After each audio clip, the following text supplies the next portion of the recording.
Ce 28 février 2023, BFM TV a pu accéder à des informations capitales sur l'enquête portant sur l'accident dramatique provoqué par Pierre Palmade le 10 février dernier en Seine-et-Marne.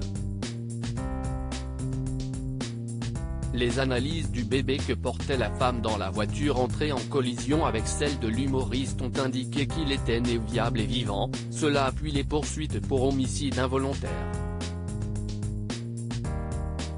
Par ailleurs, les deux autres passagers de la voiture du comédien ont indiqué aux enquêteurs que l'utilisation d'un téléphone portable aurait contribué à faire dévier Pierre Palmade de sa file, ce qui expliquerait la collision brutale. À ces informations sur les circonstances du drame, la chaîne d'infos en continu a également ajouté des éléments sur la situation financière de la star française de 54 ans. Grand reporter de BFM TV, Vincent Ventighem a apporté des informations sur les problèmes d'argent de Pierre Palmade. Rongé par la drogue, un mal qui le gangrène depuis des années et dont il a reconnu la consommation excessive, il ne travaillait plus et touchait près de 5 000 € environ par mois de droits d'auteur, ce qui ne couvrait pas son train de vie et notamment ses achats en stupéfiants.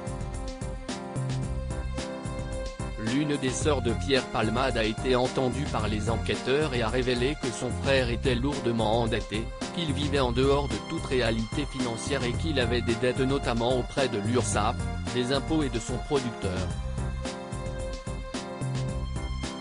Estimé à 250 000 €, apprend-on sur BFM TV.